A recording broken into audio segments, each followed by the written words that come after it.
Hey guys, welcome back to a new video. I'm Stephanie West. I am a counselor here in the state of Michigan and owner and operator of In Progress Counseling. Today we're going to talk a minute about creating negative space and why when we are trying to enact change, that can be actually one of the biggest barriers and it can lead to kind of a disruption in our new goals very quickly. And what that means is, let's say I'm doing an overhaul related to nutrition and I decide that I'm going to take out sugar. Now, in theory, it's like, oh man, that's going to take a lot of willpower. That's going to take a lot of discipline. In essence, what I'm doing though, if I just decide to take out sugar, is I'm setting myself up for potentially some cataclysmic failure because I'm just removing something substantial.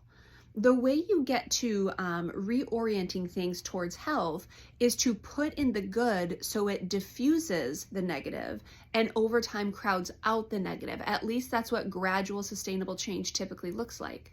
So if I want to start, really kind of diminishing sugar in my diet, I could go cold turkey and just stop it altogether, but I've just created negative space. And the question is, what am I filling that negative space with?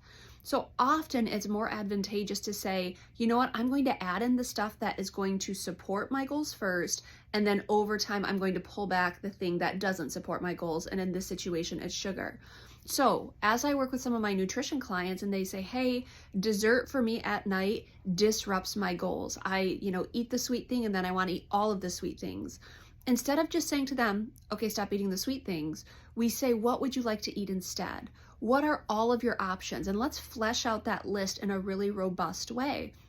Let's look at, is fruit still okay for you, or does that have some sort of an over responsiveness where you're, feeding for more sugar? If not, what are the different fruits you have available to you? Let's practice having some fruit after dinner and call that dessert. What if we added some Greek yogurt to it? Is that something you might enjoy? Might you enjoy trying something that's more of a savory snack? Might you try, something that's a beverage, a hot soothing tea or some sort of cocoa? Might there be other things that we want to bring in before we offload the thing that you're trying to get rid of? For example, another example here, I was just talking to a client who was trying to step away from smoking. Now, they don't smoke often, but we said, okay, what's the purpose of smoking for you? And they're like, well, I get a 3-minute gap in life, and that's, I live for that sometimes because life's at a very frantic pace. And so we're talking about several things. If you want to successfully quit smoking, there's probably a few things to pull in first. Number one is a more gentle cadence in your day. Why are you running at a sprint all day long? That doesn't make sense. I doubt you're going to be able to give up smoking if that's what you're kind of continuing on pacing wise in your day, because smoking is your way to pull back from that particular set of demands for just a few brief moments. But what could you do instead of smoking that's also going to bring you some relief in your day? And as I'm talking with this client, and honestly, they're really, really sad that smoking is a part of their story. They're like, I know better from a health perspective. What am I doing? And I said to them, but look at what you actually are doing. You're pausing a frantic pace.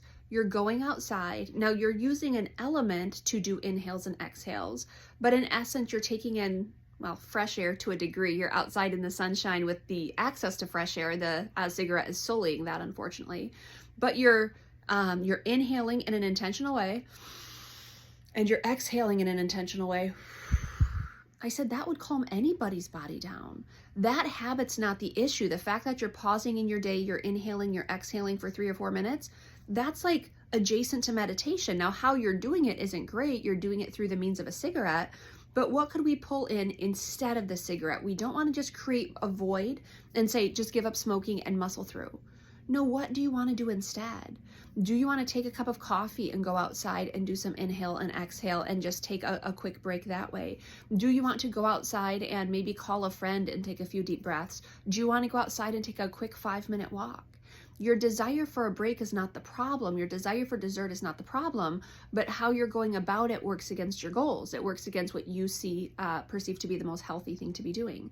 So instead of creating negative space and just taking whatever that element is out of our habits and out of our diets and out of our framework, we say, okay, what is this need meeting? And then how can I meet that same thing, but in a way that promotes health, in a way that orients me towards my goals? Negative space is something that can be debilitating in behavioral change. So instead of saying just what am I offloading, instead let's try what am I going to replace it with? And how does that orient me towards my goals? That's probably where the conversation should start.